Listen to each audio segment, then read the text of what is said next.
you probably have two of the biggest foul baiters in the league going up against each other. So I really don't want to see, a combined 30 free throws between the two in a playoff second round series. So I hope they try to just let them play for the most part, because no one really wants to see that. But yeah, I could definitely see your guys' perspective. I just think that defensively, the Thunder are going to be able to do it. Welcome to the MVP podcast, where we talk about anything NBA. I'm Sam Holcroft, alongside Gage Zollicoffer and Peyton Thompson. Before we begin, don't forget to follow us on Twitter at Momentum MVP, follow our Facebook page at MVP Momentum Podcast, and check us out on YouTube at MVP Momentum Podcast. Before we begin, I just want to say thank you to everyone who has viewed, subscribed, all of our highlight videos from the NFL draft. We greatly appreciate it. And now we're going to actually talk about some basketball here. We're going to talk about the second round of the NBA playoffs. First round is completely done, and we're already a game and almost a game and a half into this second round. We're going to start off with the Thunder and the Mavericks. Thunder coming off of a sweep of the Pelicans, and then the Mavericks beating the Clippers in 6. This is going to start on Tuesday, but guys, there's a lot of talk in modern day basketball about frauds, fake number one seeds, all this stuff. Do we view this young Thunder team as that, or do you think that they're going to take care of business against the Mavs? They're not a fraud or anything. It's just that the Mavericks are kind of a nightmare matchup. That's just how it is. I mean, any team that has good size is a difficult matchup for OKC. So it's not Shai's fault. I don't even know if it's Chet's fault or anybody, but it's just a bad matchup. So that's just how it's going to be. I think it's the perfect matchup for the Thunder. I think that if they were to have more of a dominant big, let's say that they had a Sabonis maybe on the Mavericks, that would change things for me. But I think that they match up pretty well across the board. I don't really think Chet's gonna have too much of a problem with Gafford or PJ Washington or any of those guys. I think Shai and Luka offensively will probably cancel each other out. Then it's going to come down to who can be the second and third guy. Obviously, we talked about the Mavericks having, probably the best second option. I don't know throughout the playoffs, but one of the better second options that are remaining. And so that was a big reason why they beat the Clippers is because of Kyrie. So that's going to be really tough. And honestly, I think what it's going to come down to is just what do you trust more in the playoffs? Do you trust offense or defense? I think the Mavericks have better offense, whereas the Thunder have better defense. And I think typically you probably take the team that has better defense in the playoffs. So I'm going to go the Thunder in 6. Who's going to guard Kyrie? Probably either Cason Wallace or Jalen Williams. That's not good. I mean, there's not going to be a lot of ideal matchups as the second guy who's going to guard Kyrie Irving. You know what I mean? Yeah, I think the other team that would probably be a slightly better defensive matchup would be the Wolves, because you have McDaniels, you have Edwards. But other than that, maybe the Knicks, but just strictly talking West here, it's kind of hard to find an ideal defensive matchup for Kyrie. I mean, the Clippers, who are pretty solid defensively, didn't really have much of an answer. I mean, I think they tried a lot of different things, but when Kyrie is clicking offensively, he's a top 10 offensive player in the league. So yeah, the only reason I'm actually going to go against the Thunder here, I just think the Mavs, realistically, is the hottest team left in the playoffs right now, going back to even the trade deadline. I don't even think they've lost 10 games since maybe I don't even think they've lost 10 games in the last 2 months. And you can check that. Including just 2 losses to the Clippers, and I think they lost 2 in April before that. But yeah, I just think that they're on a hot streak. PJ Washington and Daniel Gafford was exactly the trades that they needed, especially because they played some huge key roles against that Clippers team too. Like we could talk about Luka and Kyrie, but I mean, what happened when nobody showed up in Game 3? Clippers blew them out. Then PJ showed up Game 2. Daniel Gafford showed up, I think, Game 5 and 6. You know, once they have someone else who can show up, they're going to win the game. Not saying Luka and Kyrie can't do it on their own, but I just think that the Mavs are just on too much of a hot streak. If they steal game 1 or 2, I think that that's going to sway this, and I think the Mavs are going to end up winning this series in 7. Yeah, and on top of that, like I can definitely see your guys' perspective. This wasn't like an easy choice or anything. But obviously, like the playoff experience helps too. With the Thunder, it's a lot less playoff experience opposed to Luka and especially Kyrie, who's won it all. So that definitely plays a big factor.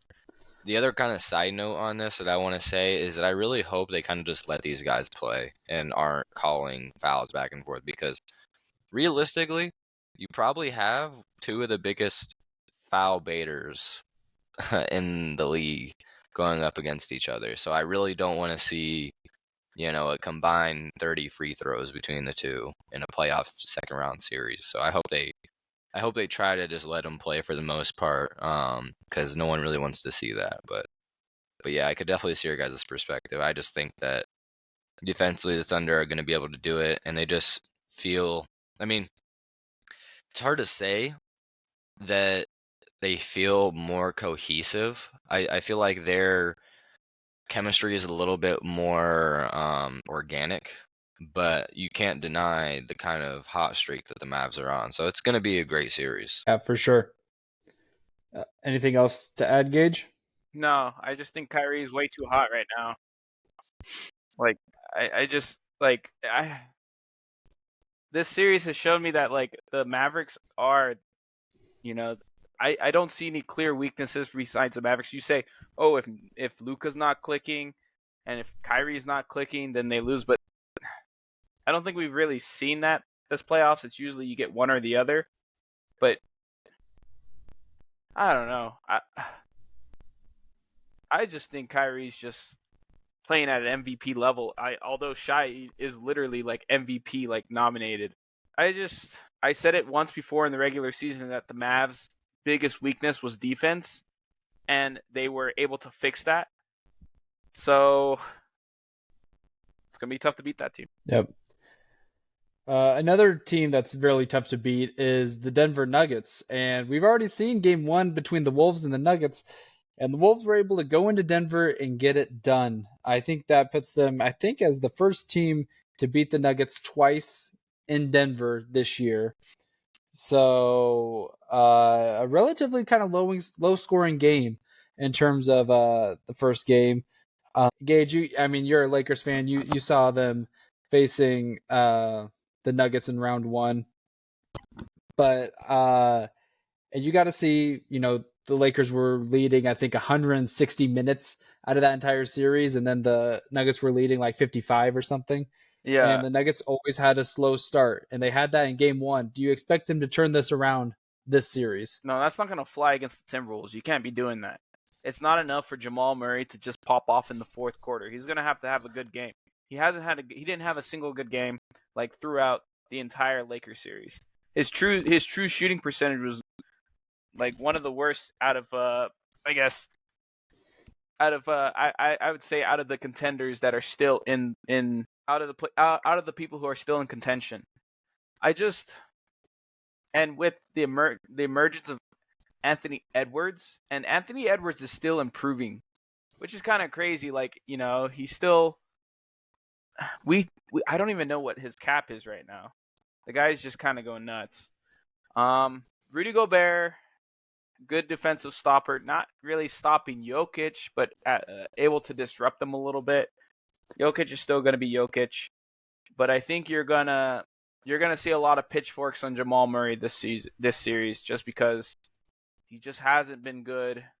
He hasn't put up a total game yet in this playoffs. Yeah, I'd agree with everything you said, to be honest. I'm a big fan of the Wolves. I think this is probably the Nuggets' worst matchup that they could have had, just because of the size and the star power. Because whether you want to admit it or not, Gobert is I don't know how many time an All-Star. I mean, he's a multiple Defensive Player of the Year, and he's been an All-Star before. And Cat's been an All-Star, and obviously Anthony Edwards is showing that he's a superstar. And if you guys don't think that, then we can have that discussion. But I think we all can agree that he's kind of solidified himself as kind of that next top 6, 7 player. So, yeah, it's a really tough matchup for the Nuggets. I think that, I have the Wolves in 6, but I think that, the games that the Nuggets win are going to be very small margin. They're going to be, 3, 4 points.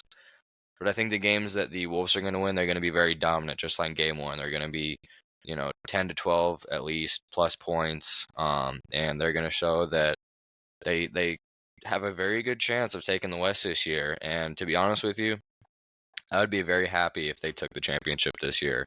I'm a big Anthony Edwards fan. So yeah, I'm pulling from them in the series, and they've just looked good all playoffs. I mean, they just swept the Suns.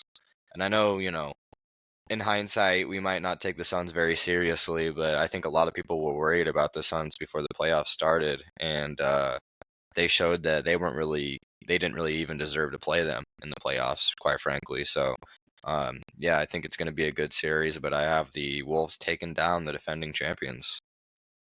They sent the Suns into a recession. They didn't just sweep them. Yeah. Yeah, they sent them They into made them recession. rethink their whole future and roster. And how silly were we for all having the Suns in 6? But how silly were we even for here's the not even thing. putting the Wolves in 5? Here's the thing. I agree with you on that, but the thing I'll say about that is that I did say, and I remember you and I said it, and then you agreed with me, Sam. I don't think Gage necessarily agreed. I don't think he disagreed, but I said, I was like, after that first game, I was like, I think I made a mistake. And that's the only time I've ever said that about a playoff series, win or loss. And it took one game to realize that I think I chose the wrong team on this one. And it proved to be more than correct. So, yeah. I think. Yeah, Go ahead. Oh, okay. Yeah, I think we're gonna see exactly how good Mike Malone is as a coach, because as you can see, their game plan isn't gonna work against what they did against the Lakers. That's not gonna work. Mm-hmm. He's gonna actually need some help from his players, or he's gonna have to figure something out to help the players, improve. Like, look at the rebounding percentage. I don't think I don't know how many times the Lakers were even able to out rebound the Nuggets. And I think that was one of the biggest issues. But the Timberwolves aren't going to have an issue with that. You have Rudy Gobert and Mm-hmm. Cat crashing the boards, and a little bit of Ant. With I guess what else is there to note? That the turnovers, that was their game plan. They kind of took care of the ball a little bit. If you look at the steals too, they didn't really the Nuggets had how many steals? And they still lost? 12. 12. And they still lost. That's impressive. 12-4. So I think the Nuggets are in trouble. And the biggest thing is, personally, and probably what was a big nail in the coffin in the Lakers series too. Look at that, 12 turnovers by the Nuggets, yet the Wolves only had 4 steals. So that means there's 8 unforced turnover, or unearned turnovers. Unforced. So unforced, yeah. So that's a charge. I think there was a travel that was a call, just a bad pass out of bounds that no one grabbed. There's 8 of those, and that's one thing. Is I feel like the Wolves, they play such good defense that it tires you out when you're on offense. And now, because personally, I don't think the Wolves is a uber spectacular offensive team. I feel like their defense really kind of translates into what their offense can create. And then also when you have Rudy Gobert and Cat to get O boards, that's gonna help for days too. Well, this actually the like self-inflicting turnovers was actually something we saw in the Lakers series. Mm-hmm. So if there was anything, maybe it's the Nuggets just being sloppy, but if it's anything, if the Timberwolves were to pull anything from that series, it's probably that how to give the Nuggets to do these self-inflicting turnovers. And they're a pass-heavy team, so it's kind of expected, but you can't have that. Yeah, if you're Yeah. gonna win with the turnovers, you're gonna have to take care of the ball. One more thing I want to say about this series or the Wolves in general. We talk a lot about their big three, but let's give some of the other guys credit. I mean, Naz Reid is up for Sixth Man of the Year. You know, he played really One. well game one. Mike Conley's been a really solid point guard for them for the last couple years. Very dependable. Jaden McDaniels is a great perimeter defender that can be a good shooter. I mean, they really have a complete lineup, and they also have a couple of guys that they can go to in the bench that can be solid playoff players. So yeah, they're a very complete team right now. So then, who do you guys have winning and in what? Wolves in 6. Wolves in 5. So I'm gonna go Nuggets in 7. I think that Mike Malone is probably a better coach than Chris because Finch. yeah. But I will say I will probably hop on the Wolves in 5 if the Wolves win this game later tonight. Because if you could beat Denver on the road twice in a series, then all you have to do is win one game at home. And who knows, maybe you just win game 5 back at their place too. So Wouldn't that be crazy? Win 3 in Denver. 3 in Denver, which Yeah. I don't think they lost a single home game last playoff run. Did Yeah. they? I No, don't think so because I don't it's think so so. hard to play in Denver. Yeah. So we'll see how game 2 pans out Yep. later tonight. So now moving on to the East, where we have goodness, I guess that the was Thunder are loud. coming tomorrow. The Thunder are coming tomorrow. We got the Celtics and Cavs. I don't know about you guys, but I'm actually really looking forward to this series. Probably no Porzingis, right? I think Yeah. he just has Yeah. was that an ankle sprain? Is that what I think happened? it is ankle, Achilles, something like that. Yeah, Achilles is intact. I know that, Yeah. but yeah. What are you guys expecting from this series? PT, you can go ahead and start this one. I know how kind of Gage feels about the Celtics, and I know how some other people that we've talked to feel about the Celtics. But I just feel like Porzingis or not, I just feel like they're the better team, you know? Um, I feel like Jason Tatum's going to be the best player in the series, and I know Gage doesn't want to hear that, but I honestly do. I think Jaylen Brown is going to be the third or fourth best player in the series. The Celtics, even without Porzingis, are deep enough where they can afford one injury. Now, if they have another big injury, that changes things. But as of right now, they still have Derek White, they still have Drew Holiday, they still have Al Horford, they still have their bench. They still have Coach Mazzulla, so I just feel like they're more primed to win right now. And I don't think it's going to be necessarily an easy series. It should look a lot different than the Heat series, especially because the Heat didn't have Jimmy Butler. But I still expect the Celtics to win in 6 just because they've been there, they've done it. The Cavs seem to consistently disappoint, especially since they've gotten Donovan Mitchell. I feel like Jared Allen being out is going to affect that paint protection. So there's just a lot of dicey things that go on with the Cavaliers, and I feel like if the Cavaliers, if Donovan or Garland kind of have a bad game, it makes it really hard to win the game because you're not expecting Isaac Okoro to give you 15. You're not expecting Evan Mobley to give you 15 necessarily. Karis LeVert can come in and give you 12, but Derek White can be a guy that comes in and gives you 21. I mean, he did it last game. Drew, not so much, but I think when you have Jaylen Brown or Jason Tatum giving you, let's just say on average, because usually not both of them are going to have, 25 to 30. Let's say on average, they both combined have, I don't know, 43 and a half points. That should be enough to win a game against the Cavaliers without Jared Allen, in my opinion, based on the rest of the team and how it's constructed. I'm gonna go ahead and pick the Celtics in 6, just because. I mean, I think I mean, the Celtics are built to shut down ball dominant wings, and I think that offense without Jared Allen is gonna really mess up the Cavaliers. I've seen too many disappearances from why is his name blank? Point guard Drew Hall or Darius Garland? Darius Garland. He's been disappearing a little too much for my liking. Offensively, outside of him, and I mean, I don't even know if you call him a good offensive player. Outside of him and Donovan Mitchell, they don't really have a lot on offense. You're Evan right. Mobley, I've been preaching to develop that 3-point shot, but I don't think he's ever going to do it. So this might just be who he is. Jared Allen might play. If I wouldn't, if max stress or something goes off, I wouldn't be surprised. Like if it's against the Celtics, I wouldn't surprise if the max stress if stress just goes off randomly against the Celtics. But that's all I'm expecting. Just like that's the only surprise I think that could happen. Yeah. And before I let you go, Sam, don't get me wrong. Like I like some of the offensive players they have. I mean, Donovan Mitchell's a good player.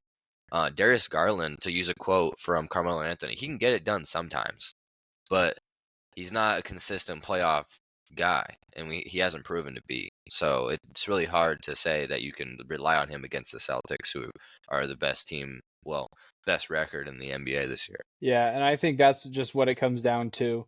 The closest that the Cavs got to this post, I want to say February 1st, or maybe even a little bit sooner than that. They were 5 or 6 games behind the Celtics, and they ended up, I think, 15 behind them.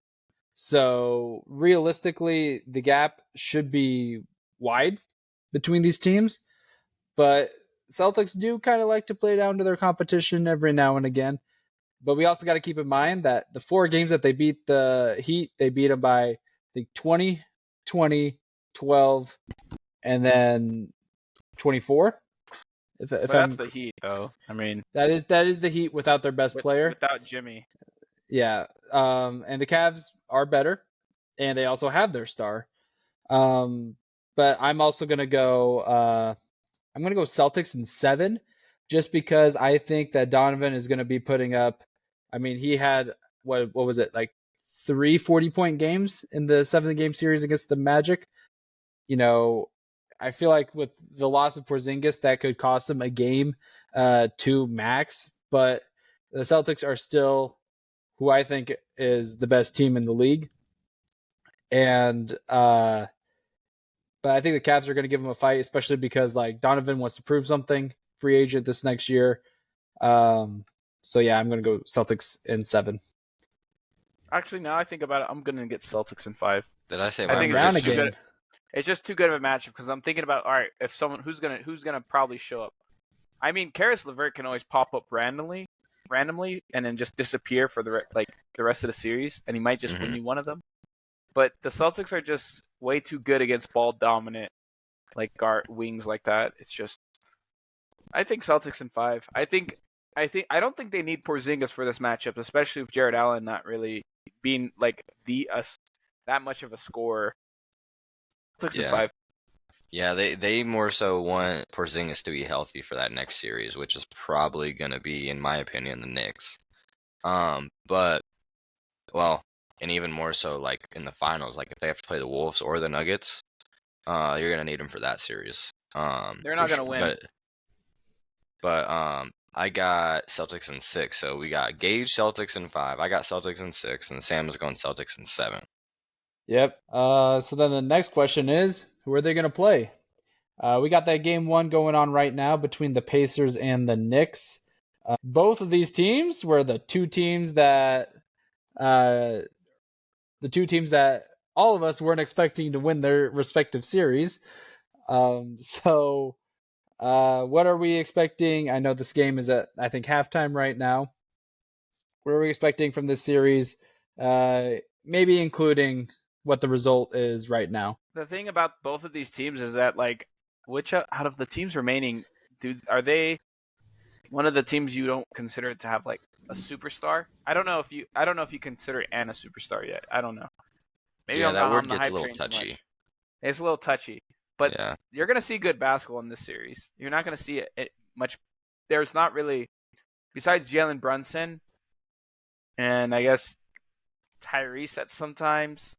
There's Yeah. not really a go-to, scorer who's going to be able to single-handedly win you a game in this series. So Yeah. if you're all, go ahead. No, you can go ahead. You finish your point. If you're all for team basketball, and then maybe some bad defense on the Pacers end, then this is the series for you. Yeah, I think you honestly said it perfectly. I think that one team, which is the Knicks, have a go-to guy in Brunson. I think Tyrese can do it sometimes, but playoff-wise, he's inexperienced. He had some rough games in the first round, but ultimately it's going to be a very defensive series, I think. And the team that's, top 10 in defense versus the team that's dead last. So I think that makes it pretty easy to choose the Knicks. Not only that, but they also have home court advantage. And I think their home court advantage is a lot stronger than the Pacers' home court advantage. So I have the Knicks in 6 as well.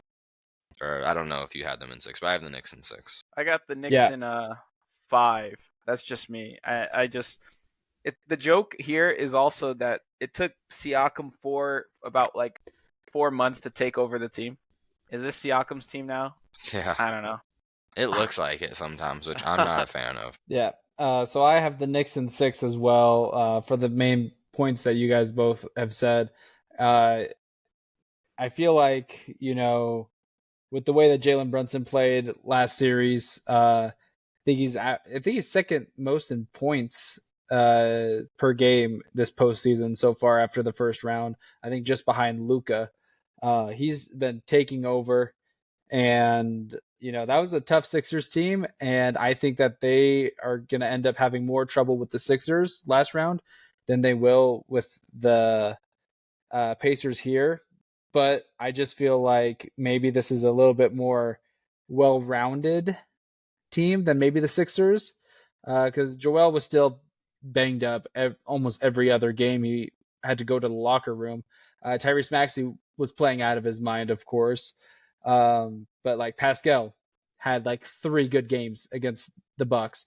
Tyrese had 3 good games, including a game winner in overtime that he also got fouled.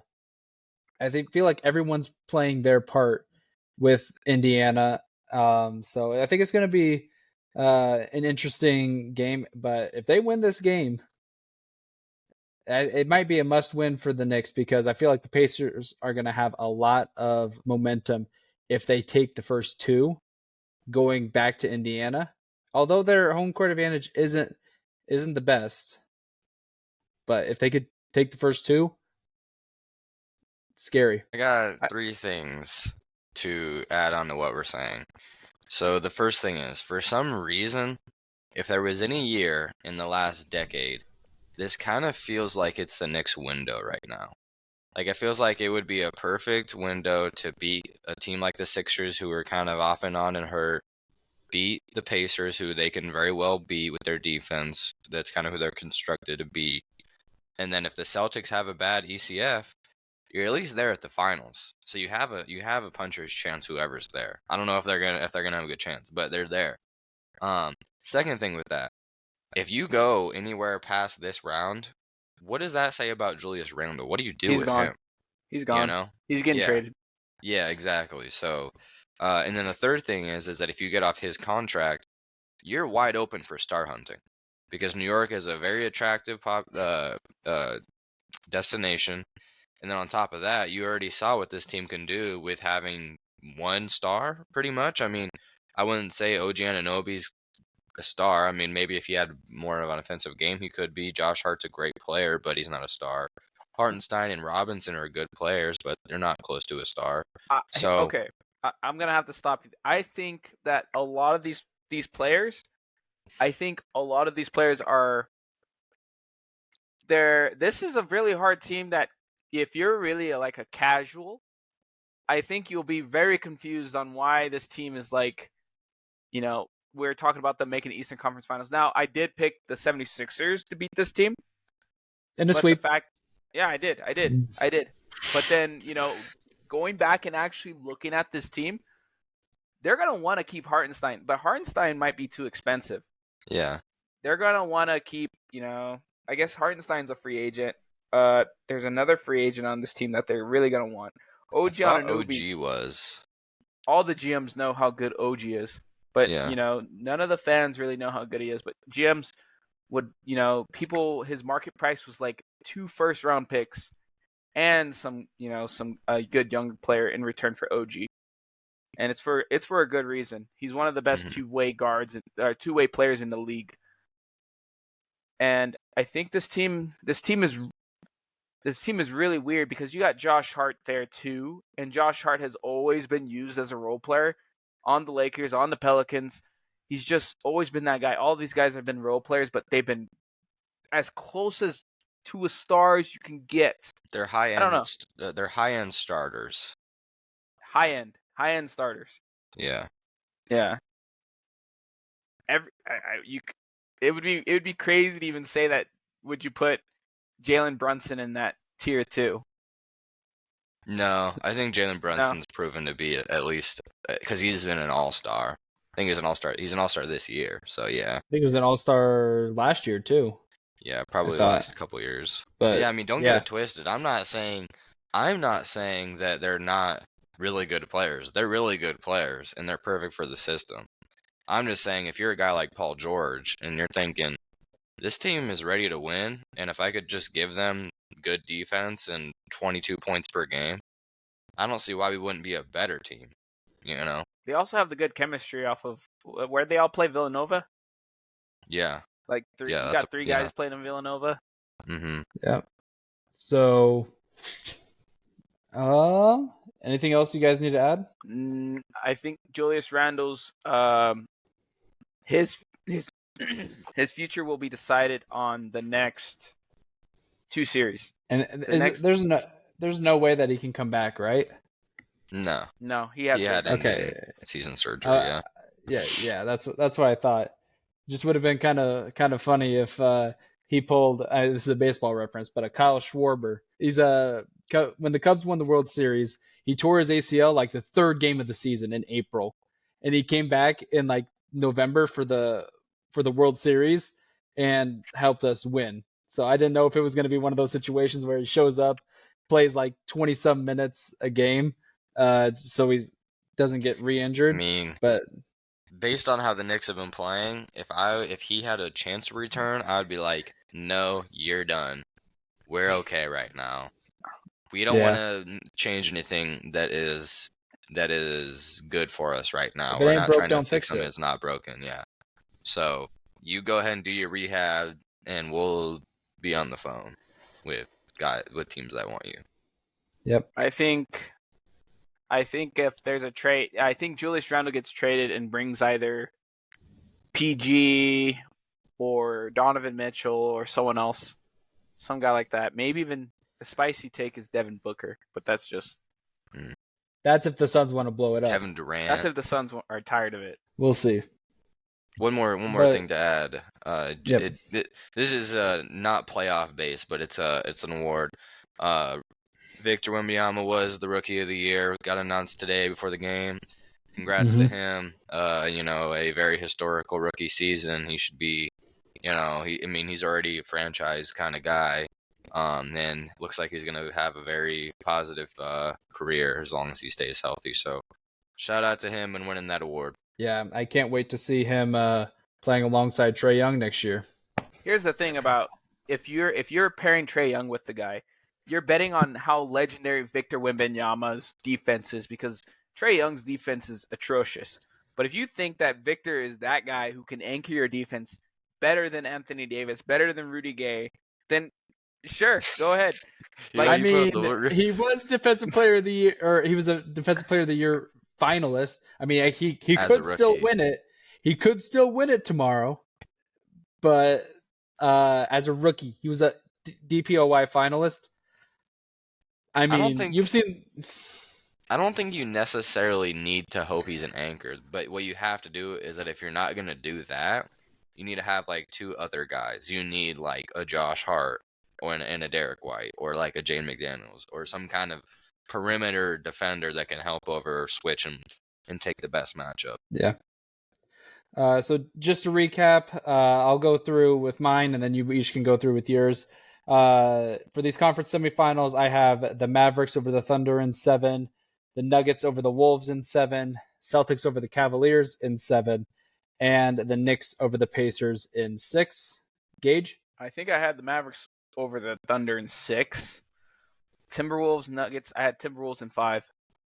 I think. Here's the thing: if the Lakers got past the Nuggets, there's no way in hell they're getting past the Timberwolves. I like there was no opportunity there. Okay, and then Celtics over Cavs in 5, and then Knicks over Pacers in 5. All right, I got the Thunder in 6. I got let me say it correctly. I got the Thunder over the Mavericks in 6 games. I got the Timberwolves over the Nuggets in 6 games. I got the Celtics over the Cavaliers in 6 games. Wait, did I have a 5? Did I have 5? I had 5 somewhere, No. I thought. Maybe I had 7. No, I did. I had Timberwolves in 7, I think. We'll say, yeah, Timberwolves in 7. We'll do that one. And then Celtics over Cavaliers in 6, and then Knicks over Pacers in 6. All right. So we'll see how this one pans out. Not really a good first round. I think you both each had predicted the 5 out of the 8 winners correctly, and I picked 4. So I'll we'll take see it. if we can do a little bit better this time around. So That's not too bad. 5 out of 8. No. Still passing. yeah, I guess. But once again, don't forget to follow us on Twitter at Momentum MVP. Follow our Facebook page at MVP Momentum Podcast, and check us out on YouTube at MVP Momentum Podcast. I've been Sam Holcroft. Gage Zollicoffer. Ivan Payne Thompson. Thanks for listening.